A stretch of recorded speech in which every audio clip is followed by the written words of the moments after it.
Good evening, everybody. Welcome back to Norwich Talk for the first, was it live stream in 5 months, 6 months almost.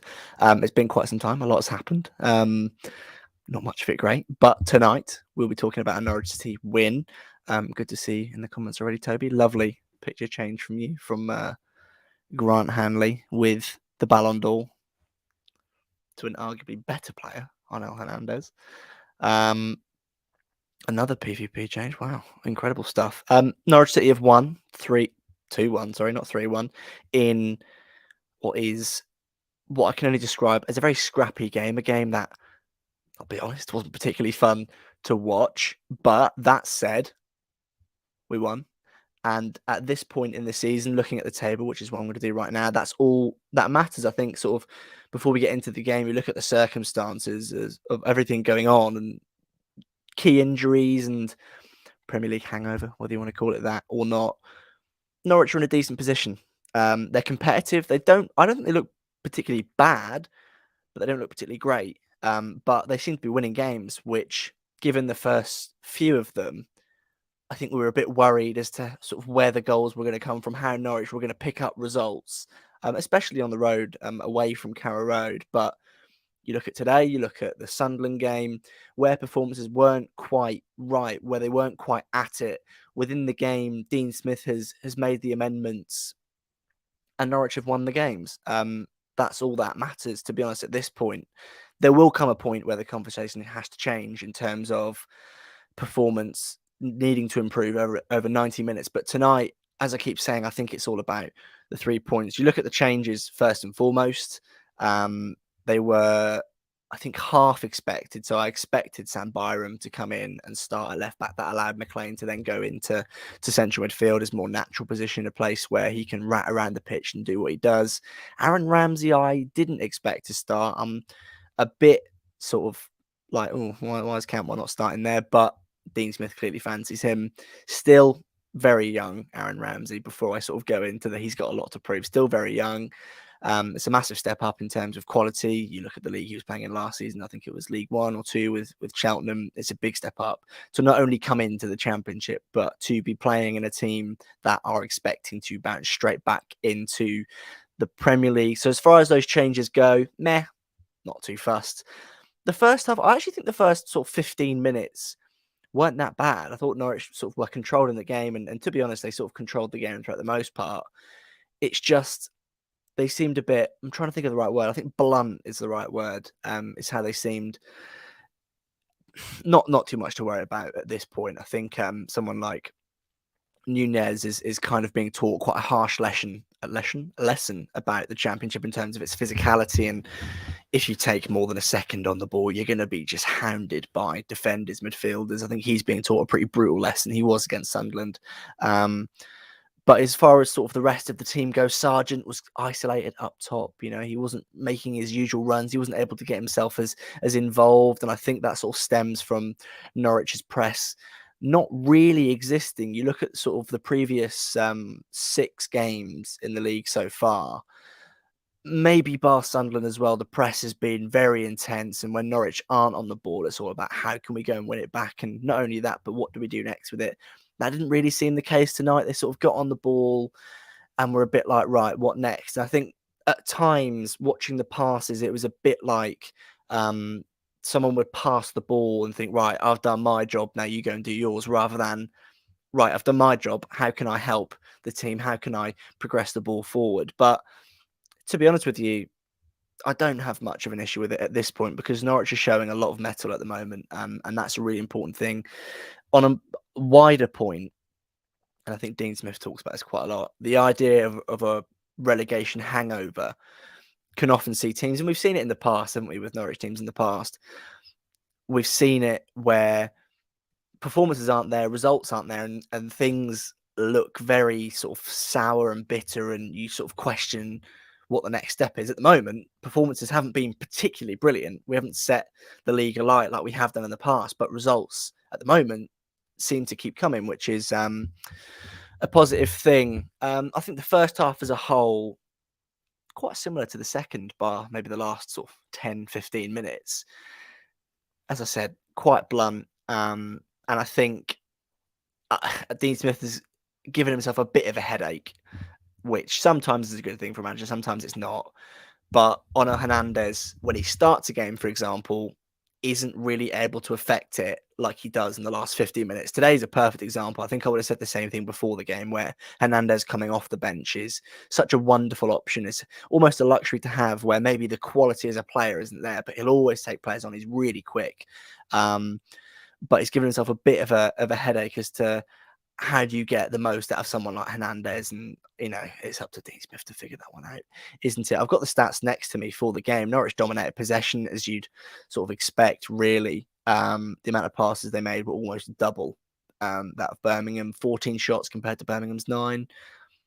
Yeah. Shots on target were just over double. Norwich had 5, Birmingham 2. Pass accuracy, only 70% for Birmingham.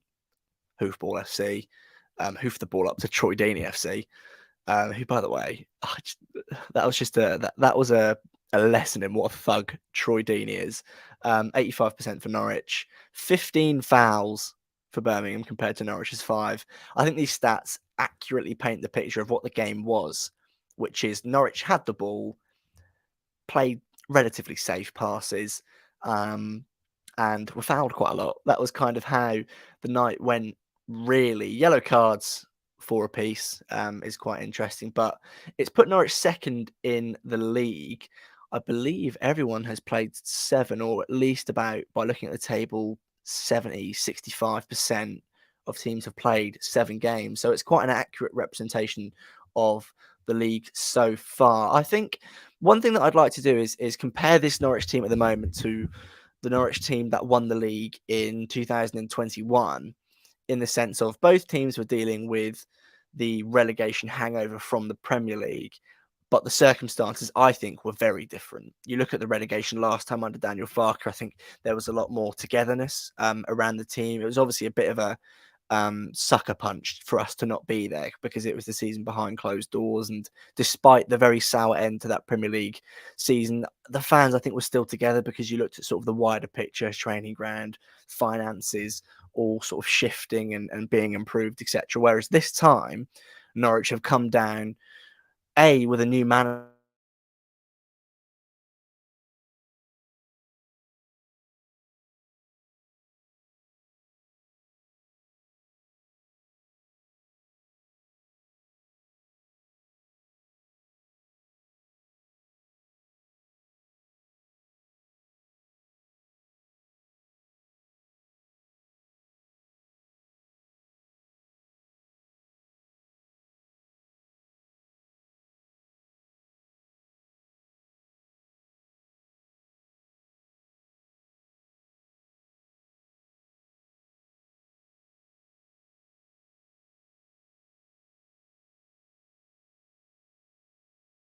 Just cry. Oh, there we. Oh,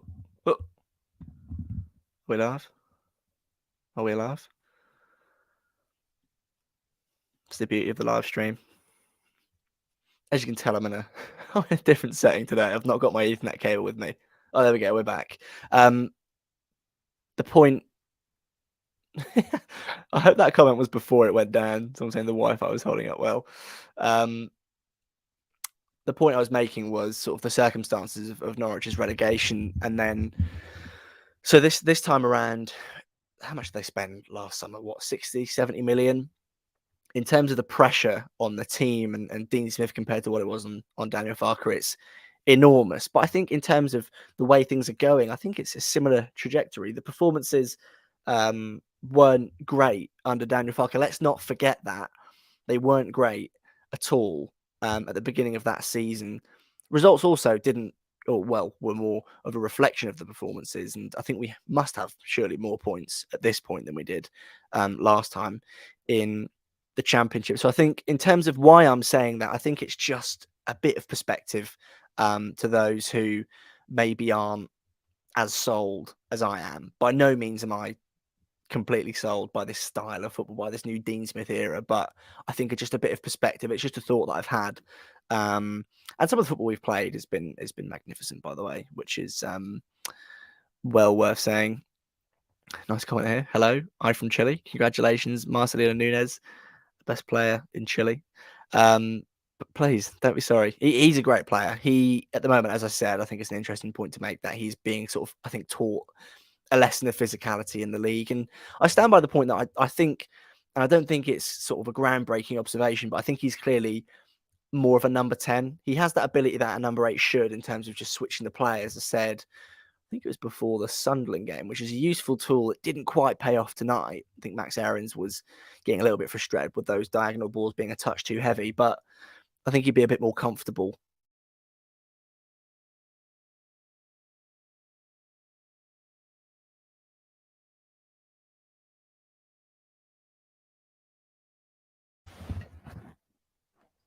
Ooh, I think that's just caught me laying down. Magnificent piece of skill from Nunez because he's what he does. I think that's the only sort of comparison I can make to Emi Buendia because I've in my head I've tried to say he is the next Buendia, but it's not the case, is it? It's nice to see everyone's changing their pictures to to ONEL Hernandez. Cameron, good to see you, my friend. You got to change your picture to Hernandez. Don't forget to do that. But in terms of, I think, sort of my thoughts at halftime in the second half, it's kind of the same, to be honest. I find myself in a bit of a weird position with Norwich because when you're watching the game, until we score that goal, you just don't know where it's going to come from. And I think that's one thing I'm grateful for at the moment, which is the goal just seems to come out of nowhere. The goal we conceded, right, was a mixture. I think it'd be harsh to say it's not great from Hanley, but yeah, it was just quite unlucky. I don't think Big Andy should be out there having to sort of put his foot in there. That's not where a centre back should be. A centre back should be stopping the cross from coming in. They should be in the box dealing with it if the cross comes in. But that's kind of my only criticism of the goal, really. Norwich were caught on the break. That happened a couple of times where I think in terms of this high press, it's a risk we're going to see that Norwich are going to have to take in terms of being sort of exposed and caught on the back foot. But for me, it's a gamble we're going to have to take, especially the dross that we saw last season where we just did nothing. I'd rather see that gamble taken. But yeah, the second half was a little bit better. I'm just trying to see what time the substitutions were made. If it would like to tell me, I don't think it's going to tell me. Either way, the substitutions were, I think, pretty spot on from Dean Smith. I do genuinely believe that Dean Smith has the ability to sort of read a football match and understand what he has to do differently. But before we get onto our goals, let's get onto some comments. Young Ballard says Sarah in next week. That's down to be dropped. For those who don't know, there is a major anti-Dow agenda from Seth. I don't think that's a bad shout. I'll be honest with you. I think one thing about Norwich at the moment, and this probably does relate to your comment, Toby, about sort of my ideal starting 11. I think one thing about Norwich at the moment is there seems to be a little bit, and I really I can't describe. I don't have a word to describe how I feel about Norwich's midfield. I can picture it in my head. I think it's quite blocky, is the right word, in terms of the way it plays. And I think sometimes I think there's good footballers in there, but there's a lack of harmony. I think that's the best way I could describe it. And I think Kieran Dowell is maybe a little part of that. In a midfield 3 or 2, you need characteristics sort of ticked off essentially. So, for example, if you think of the last time we were in the Championship, you had Ollie Skip, who was very good, sort of defensively, good defensive shape, got around the pitch, Mr. No Nonsense, and could pass. Kenny McLean was carry the ball, win the ball in the air, have a long range shot, whatever.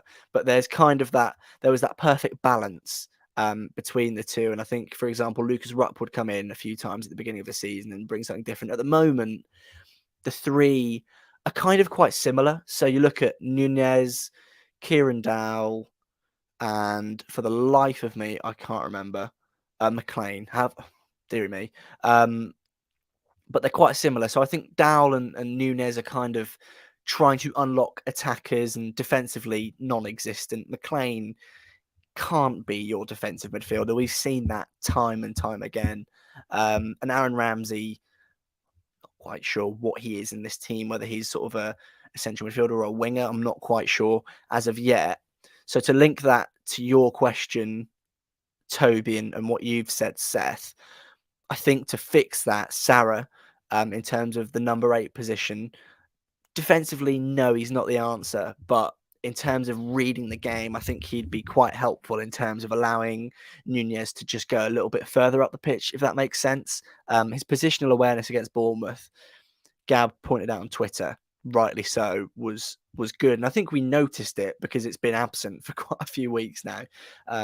Usually, you have that kind of player, someone who you shouldn't notice, but because that presence has been absent, it seems like a bit of a luxury. And I think Sarah, could be. Not sure he's the answer, but he's an alternative, and I really wouldn't oppose him coming into the team. I think a big part of it as well is Isaac Hayden, and I do believe that if he was, there we go, unbelievably timed, Cuban, the midfielder's crying out for Isaac Hayden. Absolutely, he will bring that sort of, what's the way, sort of ruggedness to the defense, if you will. I think he'd be a bit more of basically a blown up version of Ollie Skip is essentially what I think he's meant to be. He's got pretty important experience that he's sort of gained at Newcastle in centre mid, but also as a wing back and a centre back, which hopefully sort of should have rounded out his ability to make a tackle. Not that it needed much rounding out from before, but the clips you see of him in a Newcastle shirt was always putting in a big tackle, which Norwich need at the moment. And if they're going to play the way they are, which is quite open and on the sort of counter and pressing, I think he'd be the one to plug that gap, essentially. But yes, I don't know. I find it odd. I'll be honest. I fell for this for a split second, but we're all good. Isaac Hayden should come in. I do believe, by the way, going back to your comment, Toby, I think with Isaac Hayden, we could switch to a 2, and thus in turn, I don't know where the comment is. Oh, maybe I've just made it up in my head. Thus, in turn, we could look at sort of a Pookie and a Sargent, an Eder and a Pookie, Eder and a Sargent, whatever, and go back towards that 4-4-2. I would really like to see Norwich do that. I thought it worked really well in the Premier League. I don't know if it's a long-term solution to sort of building this Dean Smith way, because I do believe if Norwich got back into the Premier League, that wouldn't be a viable option unless you had 2 world-class midfielders. Unless you had N'Golo Kante times 2 in the midfield, I don't think be able to manage it. You're shook, mate. Yeah, I definitely was for a second. But with Isaac Hayden there, sort of shielding the back 4 and someone next to him, such as Liam Gibbs, Sarah. Let's not forget Gibbs is an option. Hopefully his injury isn't too bad. Anyone really, you can then have that, which would be a positive thing, and I think it would allow Norwich to be a bit more creative. I think it would see someone like Timu Pukki have the best brought out of him again, because you'd have Sargent sort of maybe sit a bit deeper, do the pressing, do the dirty work, if you will, and then Pukki would be there to finish the chances, and obviously Sargent would contribute, and then you've got Eder who can come in, do the same thing. But yeah, that's kind of where I'd like Norwich to go at the moment. I don't know what my ideal system would be. I think it would be probably, given the injuries, it would be today's 11, and I'd swap out Dow for Sarah. I think that would be my my thing at the moment. Maybe swap out Sinani for Pookie, and then maybe you just go for it. I don't know. I'm gonna have to give that one a bit of thought. To be honest with you, we're getting a lot of comments about Nunez. To avoid repetition, I just scroll back a little bit and you'll see what I've said, which is basically he's just being sort of beaten up a little bit at the moment. Toby says ideal midfield would be Hayden, Gibbs and Nunez. Gibbs has some good attacking threat, which we've seen glimpses of. Yeah, I really like Gibbs.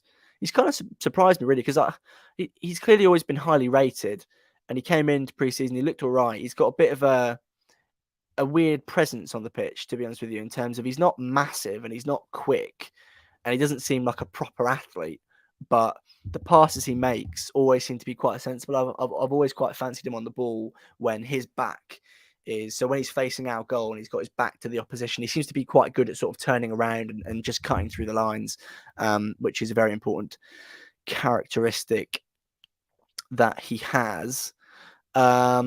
the goals for Norwich then, let's get into those. The first one was scrappy. It was scrappy, and it was nice to see Norwich score that kind of goal because it's well and good scoring sort of the fancy goals. I think Sunderland's a good example. Millwall's a good example. Um, Huddersfield's a good example where we've seen sort of the beautiful goals, the efficient passing, cutting through the lines, nice finishes. But it's nice to have those scrappy goals as well. A bit of luck on our side. The free kick from Nunez was wonderful, which I think he seems to be better from sort of further out, which is a weird characteristic to have. It's like what James Maddison had when he'd shoot. Sort of the further out he was, the more chance he had of scoring, which is a weird one, really. But it's good that Norwich have that set piece take. I'm trying to think of last season. I think we lacked that really, didn't we? In previous seasons, it's been James Maddison and then Mario Vrancic, and then Kieran Dowell flirted with it at the end of the 2021 season. I've just seen a comment from who I assume is a Marcel or Marcelino Nunez fan. Can I speak slowly? I can't. That is physically impossible for me to do, I'm afraid. Cameron says, my only problem with the attack is that when Pukki's playing, we never play him through on the ground. Yeah, do you know what? I think Teemu Pukki's in a quite a difficult position, and I'm trying to think what minute it was. I think we're looking at just after he came on. He made a wonderful run, and Nunez had the ball but didn't play him. And I'm just kind of thinking there, if that was Buendia's instinct is to just thread him through. And I think that will come with a mixture of Pukki modifying his runs, adapting to the way Nunez plays, but also Nunez, just as an example, basically anyone who's not Buendia, just learning that, yeah, just give the ball to Pukki whenever you can. It takes a bit of time to get that instinct and that connection that Buendia and Pukki had. I have absolute faith that it can return, and we'll see Teemu Pukki score. Don't get me wrong, if he's at Norwich for the whole season and is uninjured, then he will score 15 to 20 goals this season. But I think it is just kind of a mixture of, can we help unlock his potential? At the moment, we don't really need to, because you look at the past few games, the way we've been playing, Sargent has been sort of a beneficiary of everything in terms of the more physical game. But don't get me wrong, his finish against Sunderland was really clever movement. That was Pukki-esque movement. His first goal against Millwall, intelligent move, and a wonderful finish. Yes, beautiful Norfolk ONEL is a legend, and genuinely a wonderful option off the bench. Craig, good to see you, my man. How are you? Toby says, I find it funny that since coming on as an impact sub, Pukki's been playing balls that he wants coming to him. That's a really good point. Yeah, it's a really, really good point. But to be honest, I think it's kind of a win-win, really, because if he's not going to play, or if he's not going to get played those balls, if he delivers them, then someone else can just be on the end. I think that's just the sign, and not that we needed it really, but that is just living proof that Teemu Pukki is just a wonderful footballer, and I really hope that he's here for the whole season and plays a big part. And not only do I hope, but I do believe that will be the case. I'm the dude. Good to see you back. Just been listening to ONEL interview on Canary Call. He's an amazing guy. Hope he can up his game. Yeah, he did get to show his tattoo off, didn't he? I think what's good about him is we've seen a lot of players move on from the Daniel Farke era. I think of the Mario Vrancic, the Marco Stiepermann, Christoph Zimmermann. They're your three main examples. We know who the rest are. They've all sort of expired. Their time's expired at the club. Whereas Ono Hernandez, I think, seems to suit the Dean Smith style a little bit more in terms of coming off the bench and injecting that dollop of pace of game, if you will.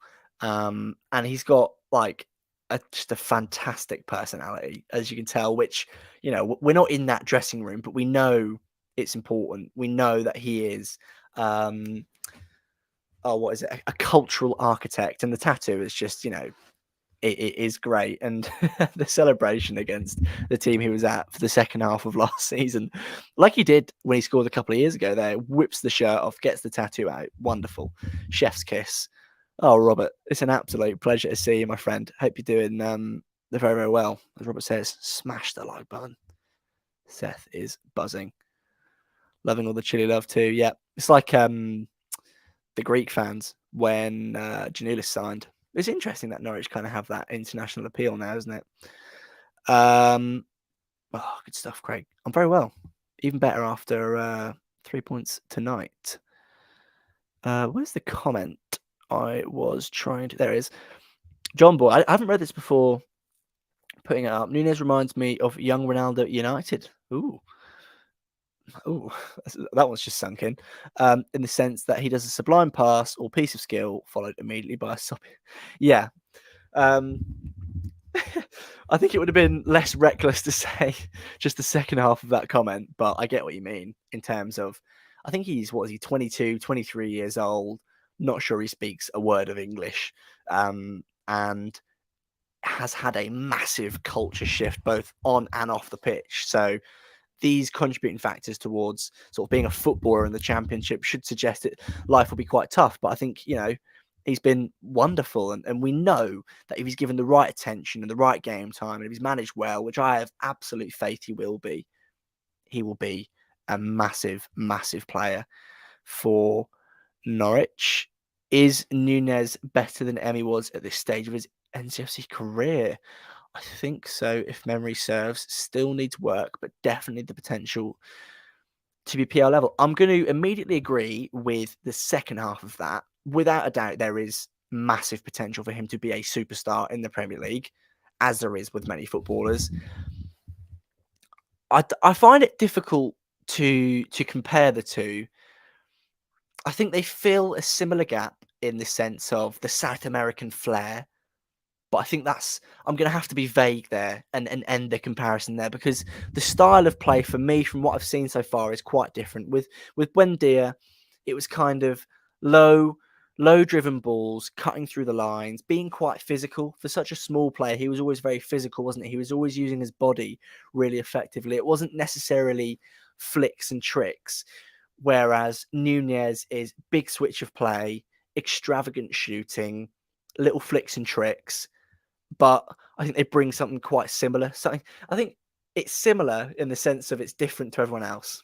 So I find it difficult to answer that question. I'm going to say no, but I think he could be. I think he is slightly younger than what Buendia was when he signed. I'm not sure. Don't quote me on that. I do apologise. I've not had to keep up with this amount of comments for a long time. John says, controversially, could Pookie play in the Dow position, become almost a camera of false nine behind Sargent? He plays some beautiful through balls. Yeah, do you know what? I made the point earlier, and watch me completely do a 180 here, because you made a great point, John. Maybe with him and Sargent up top, or Reader, Pookie as the deeper option could be quite smart. I've always, I think we've always thought Pookie's the one who should be fed, but Toby made a good point. I think it was Toby saying that he played the ball that he wanted. So if he's going to do that, then sure, have him as the deeper one. But I think he'd be intelligent enough to figure himself out in a sort of two up front system. Can we get Garrido on loan left back? Wow, what a throwback that is. I do think I have a picture that I can bust out of me and Javier Garrido, which is unbelievable content. This is here we go. I don't know how I've done this so quickly. Exclusive return of the streams, me and Javier Garrido. Oh, what a player. I didn't mean to click that comment, but thank you. Enjoy the rest of your evening, Toby. Good to see you. Baby Pookie. Oh, the baby Pookie. Phoebe says, phew, we never make it easy, do we? No, we do not. What a win. What an away end. So chuffed for ONEL. Can we talk about Big Andy, please? Wow, what a player, destined for great things. No, we can't talk about him because everyone will want to buy him, and we don't want that. No, he is... I almost went full Frank Lampard then. No, but seriously, he is a wonderful player, and I think I'm going to be making this comment every single video that I make.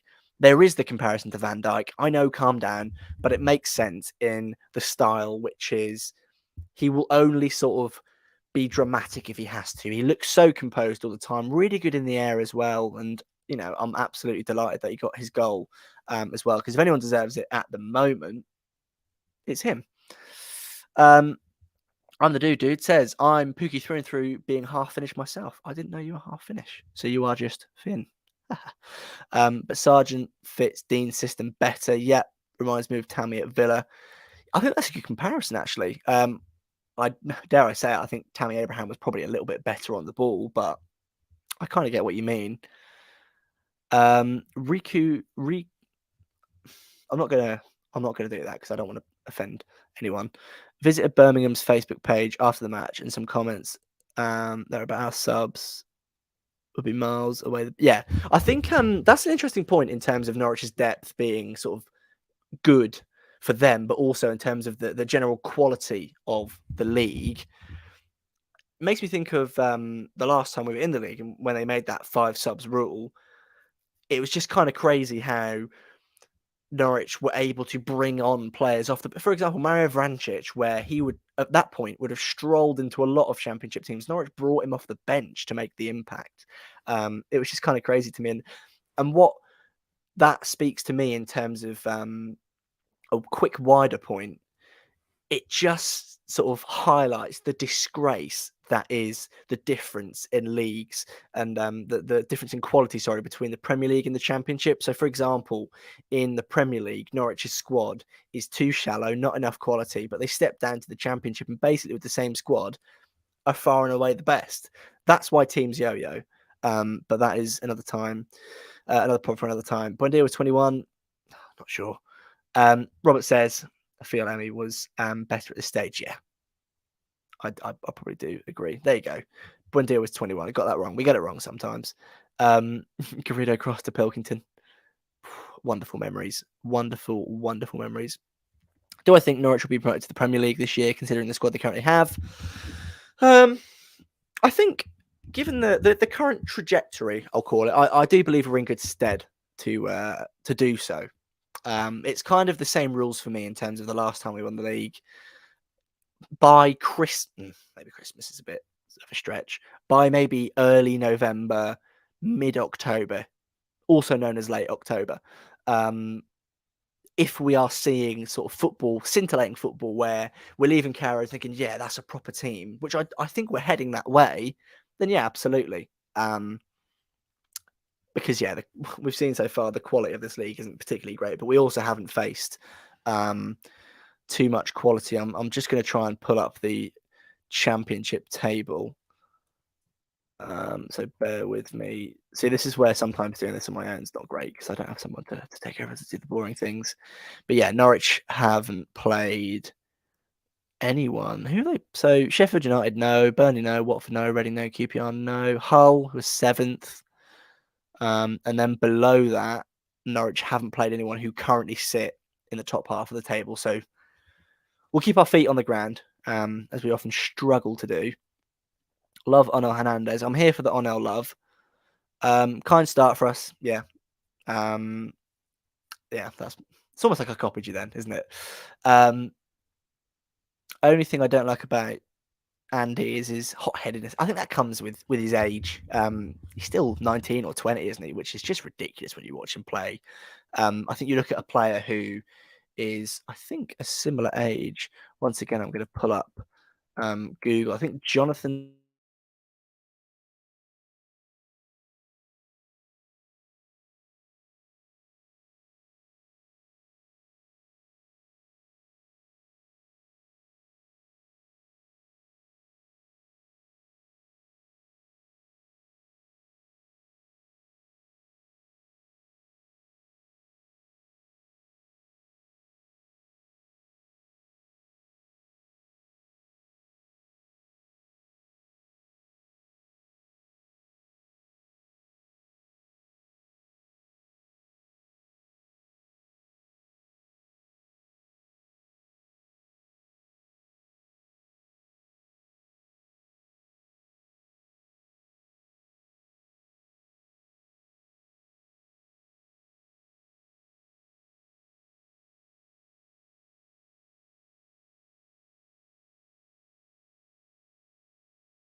Still 30 people in it.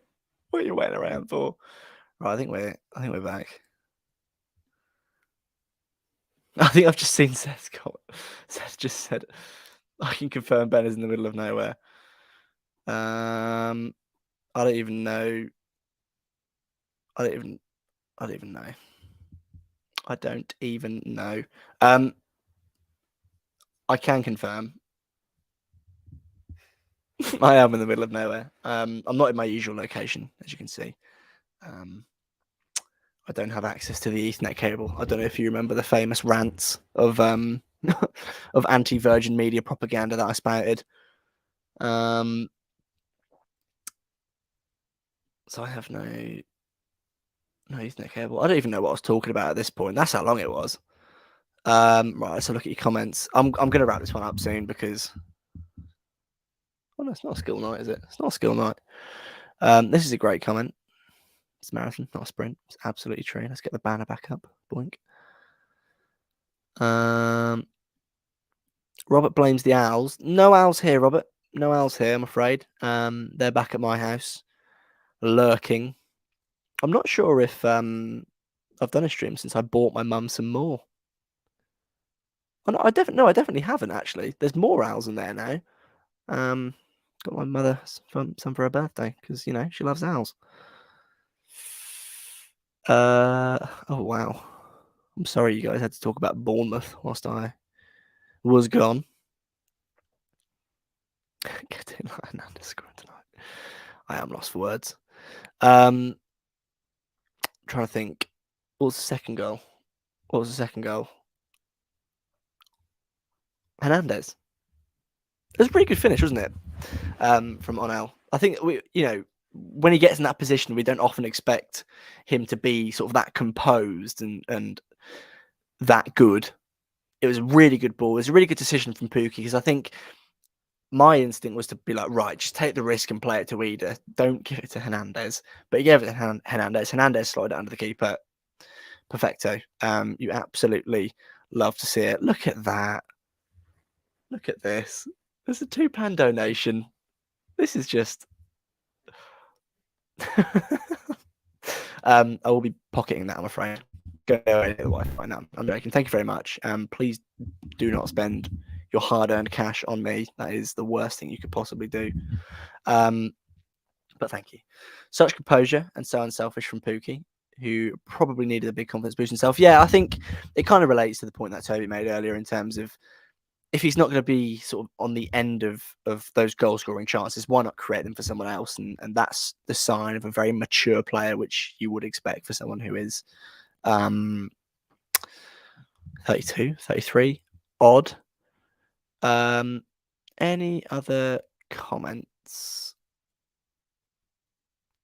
Oh, that was it. Big Andy's hot-headedness.